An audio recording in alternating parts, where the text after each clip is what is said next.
Spilling the Tea by Zivy Moshowitz, July 29th, 2025. The Tea app is, or at least was, on fire, rapidly gaining lots of users. This opens up two discussions, one on the game theory and dynamics of tea, one on its abysmal security. It's a little too on the nose that a hot new app that purports to exist so that women can anonymously seek out and spill the tea on men, which then puts user information into an unprotected Dropbox, thus spilling the tea on the identities of many of its users. In the circles I follow, this predictably led to discussions about how badly the app was coded and incorrect speculation that this was linked to vibe coding, whereas the dumb mistakes involved were, in this case, fully human. There was also some discussion of the game theory of tea, which I found considerably more interesting and fun, and which will take up the bulk of the post. Pouring some tea. Tea offers a variety of services while attempting to gate itself to only allow in women, or at least not cis men, although working around this is clearly not hard if a man wanted to do that, and to only allow discussion and targeting of men. Some of this is services like phone number lookup, social media and dating app search, reverse image internet search, and criminal background checks. The photo you give is checked against catfishing databases. Those parts seem good. There's also generic dating advice and forums within the app, sure, fine. The central feature is that you list a guy with a first name, location, and picture, which given AI is pretty much enough for anyone these days to figure out who it is, even if they don't recognize them, and ask, are we dating the same guy? And about past experiences, divided into green and red flag posts. You can also set up alerts on guys in case there is any new tea. What's weird about are we dating the same guy is that the network effects required for that to work are very large, since you're realistically counting on one or at most a handful of other people in the same position asking the same question. And if you do get the network big enough, search costs should then be very high, since reverse image search on a Facebook group is highly unreliable. It's kind of amazing that the human recognition strategies people mostly use here worked at all in populated areas without proper systematization. Tea provides much better search tools, including notifications, which gives you a fighting chance, and one unified pool. But even with 4.6 million women, the chances of any given other woman being on it at all are not so high, and they then have to be an active user or have already left the note. When I asked Claude about this, it suggested the real win was finding Instagram or LinkedIn profiles, and that indeed makes a lot more sense. That's good information, and it's also voluntarily posted, so it's fair game. Using a hall of shame seems even more inefficient. What, you are supposed to learn who the bad men are one by one? None of this seems like an effective use of time, even if you don't have any ethical or accuracy concerns. This can't be the way. Not outside of a small town or community. Zero tolerance policy. The core good idea of the mechanics behind tea is to give men skin in the game. The ideal amount of reputation that gets carried between interactions is not zero. The twin problems are that the ideal amount has an upper bound, and also that those providing that reputation also need skin in the game. Gossip only works if there are consequences for spreading false gossip, and here those consequences seem absent. What happens if someone lies or otherwise abuses the system? Everything is supposedly anonymous and works on negative selection. The app is very obviously ripe for abuse, all but made for attempts to sabotage or hurt people, using false or true information.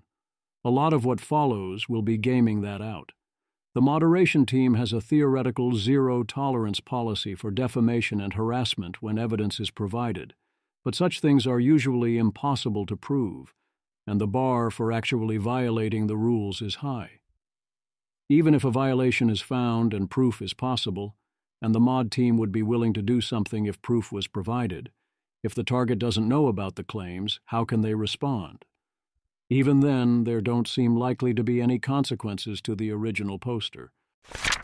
Solve for the equilibrium. Shall we now solve for the equilibrium, assuming the app isn't sued into oblivion? While T is small and relatively unknown, the main worries, assuming the tools are accurate, are things like vindictive exes. There's usually a reason when that happens, but there are going to be some rather nasty false positives. As T gets larger, it starts to change incentives in both good and bad ways. There are good reasons to start to try and manage, manipulate, or fool the system, and things start to get weird. Threats and promises of actions within T will loom in the air on every date and in every relationship.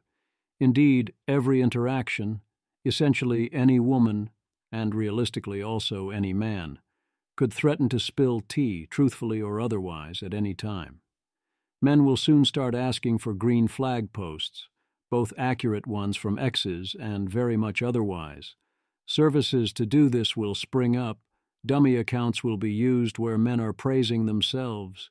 Men will absolutely, at minimum, need to know what is being said, set up alerts on themselves, run all the background checks to see what will come up, and work to change the answer to that if it's not what they want it to be.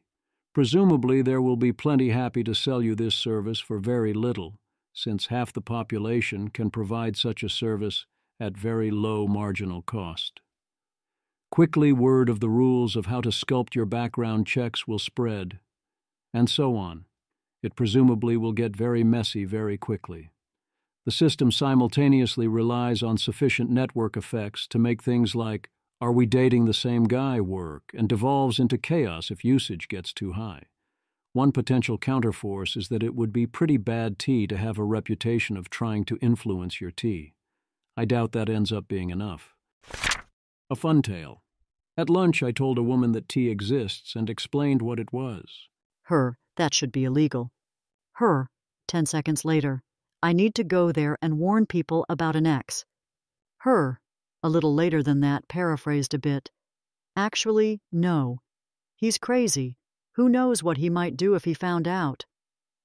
Her, after I told her about the data breach. Oh, I suppose I can't use it then. There is certainly an argument in many cases, including this one, for X should be illegal, but if it's going to be legal, then I should do it.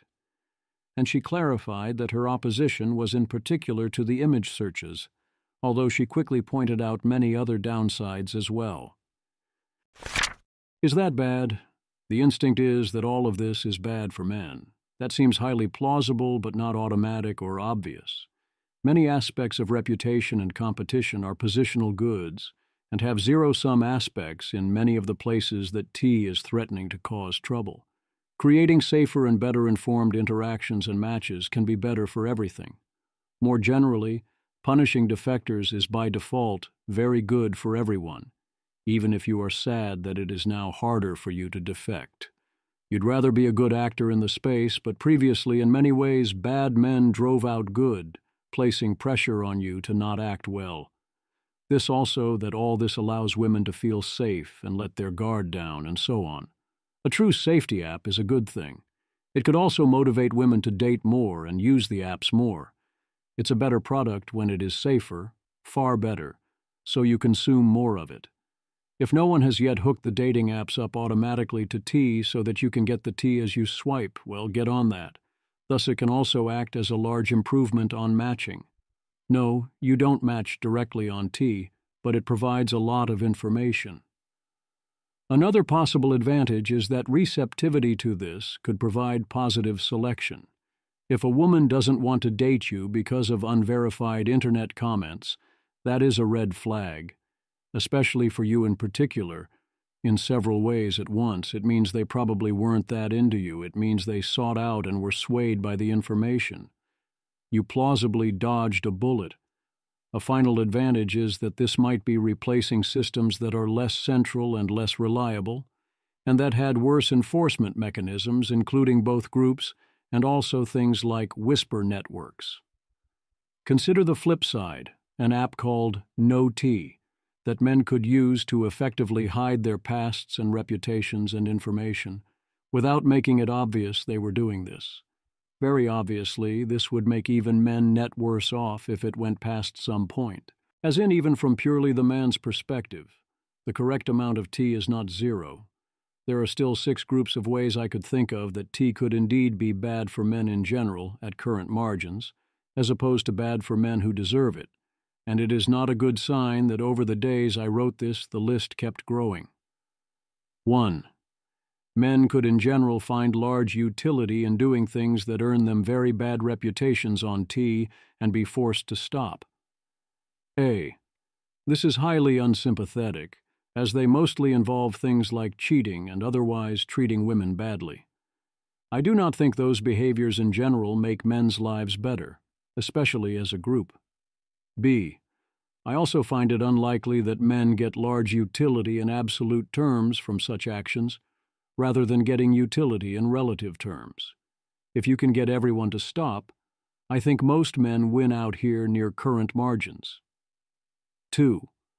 Women could be bad at the law of conservation of expected evidence, as in perhaps they update strongly negatively on negative information when they find it, but do not update appropriately positively when such information is not found, and do not adjust their calibration over time. A. This is reasonably marketed as a safety app. If you are checked and come back clean, that should make you a lot safer and more trustworthy. That's big. B.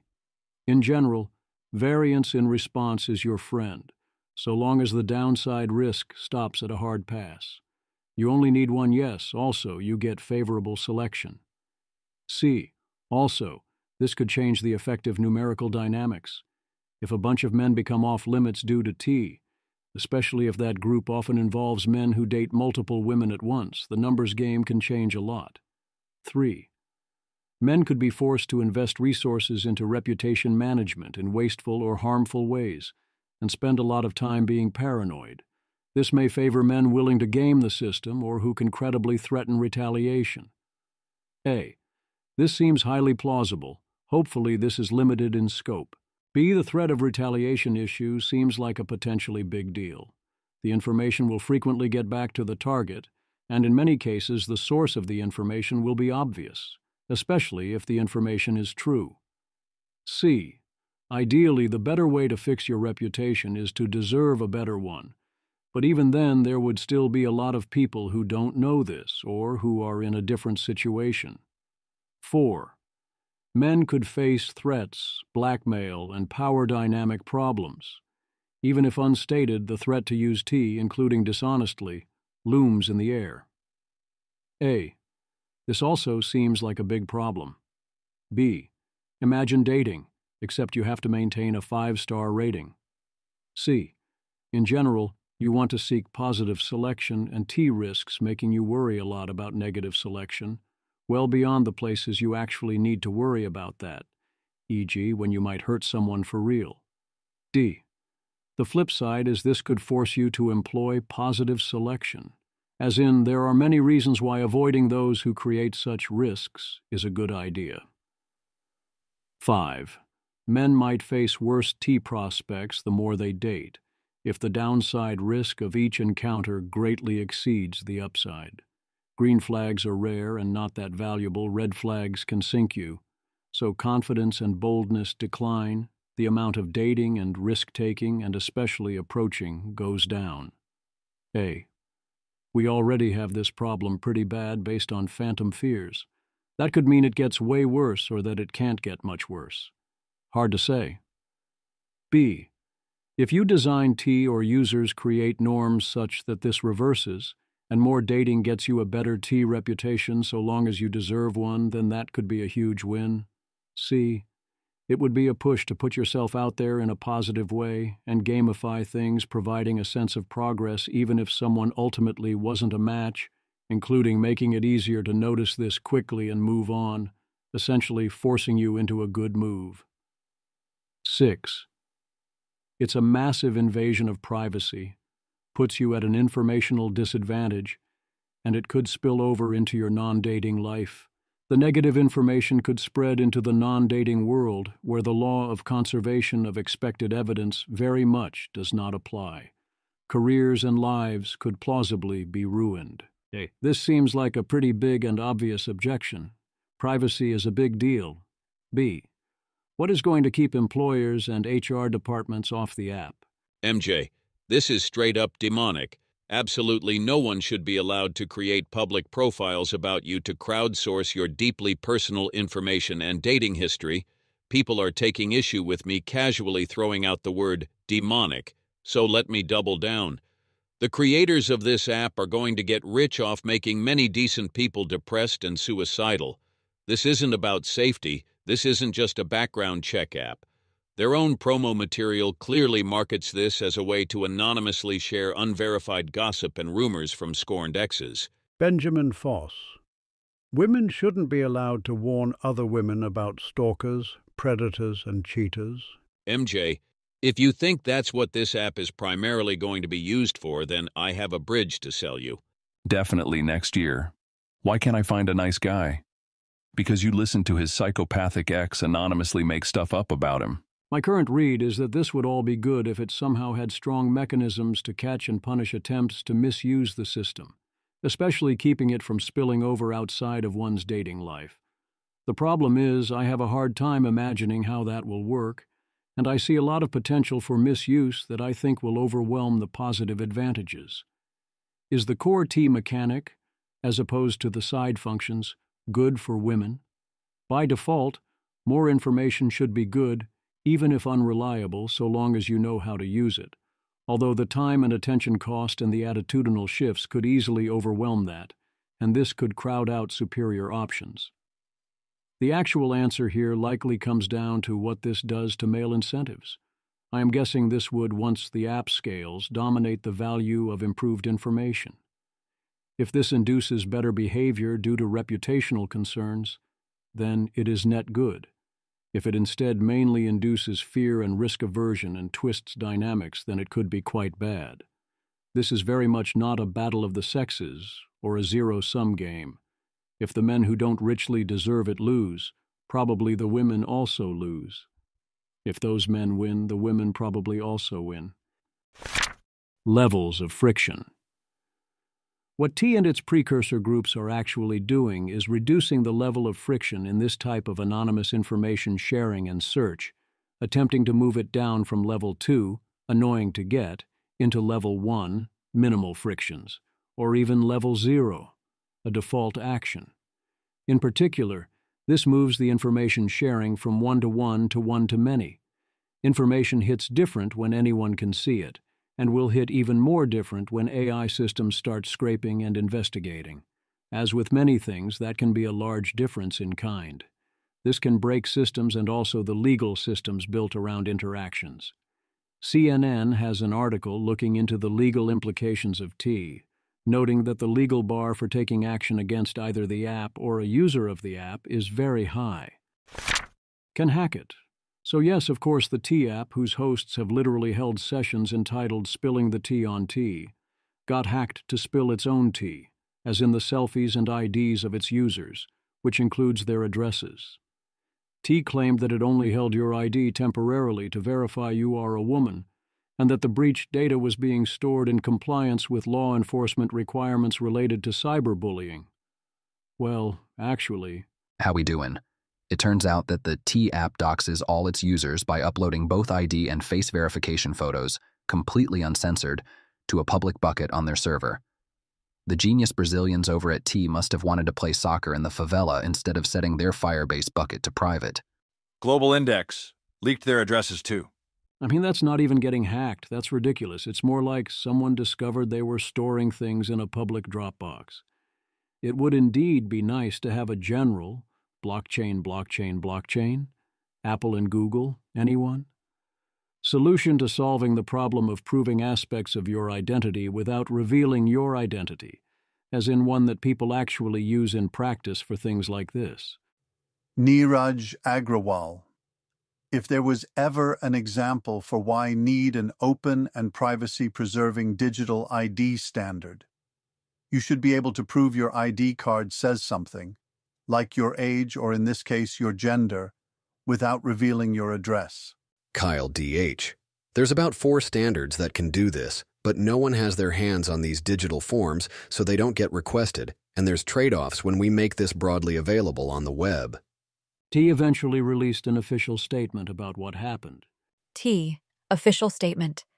At 6:44 a.m. Pacific Standard Time on July 25th, we identified unauthorized access to our systems and immediately launched a full investigation with assistance from external cybersecurity experts to understand the scope and impact of the incident. Here's what we know at this time. A legacy data storage system was compromised, resulting in unauthorized access to a dataset from prior to February 2024. This dataset includes approximately 72,000 images, including approximately 13,000 selfies and photo identifications submitted by users during account verification, and approximately 59,000 images publicly viewable in the app from posts, comments, and direct messages. This is, as Lulu Meserve points out, a terrible response clearly focused on legal risk. No apology, responsibility is dodged, obvious lying, far too slow. Rob Freund, so that was a lie. T. Take a selfie. Click here to take a selfie. Don't worry, we delete this after we verify your gender. Eliezer Yudkowsky, people shouting sue them, but T doesn't have that much money. The libertarian solution, requiring companies to have insurance against lawsuits. The insurer then has a market incentive to audit the code. And the regulatory solution, you're living it. It didn't work. DHH.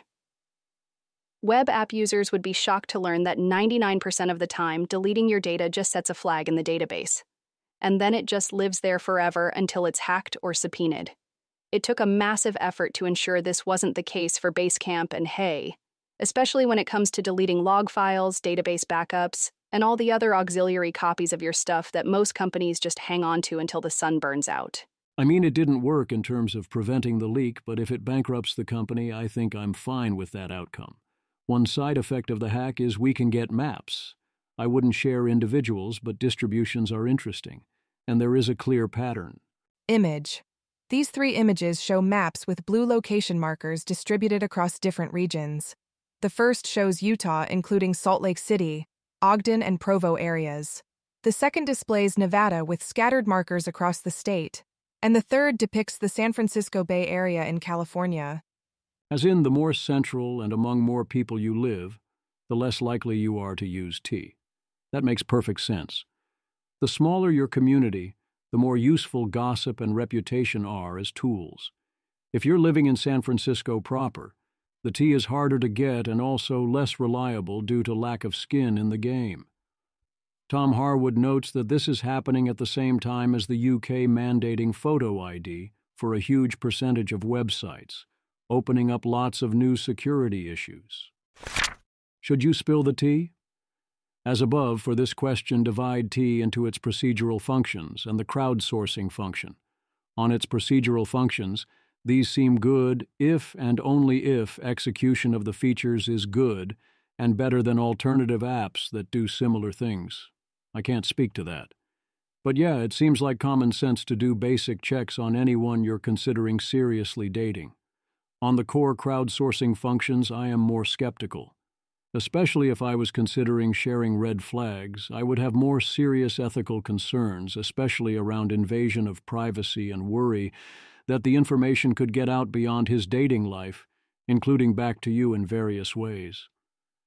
If you wouldn't say it to the open internet, you likely shouldn't be saying it to T. To the extent people are thinking these two things are very different, I believe they are making a serious mistake. And I would be very skeptical of the information I did get, but I'm not going to pretend that I wouldn't look. If you have deserved green flags to give out, that seems great. It's a mitzvah.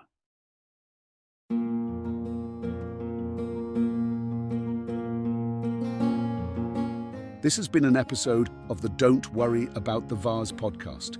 If you enjoyed this podcast, please visit thezv.substack.com to support the author. If you enjoy having AI-narrated episodes, please note this is a listener-supported podcast. To receive new posts and support the cost of creation, consider becoming a subscriber at dwatvpodcast.substack.com. Thanks for listening.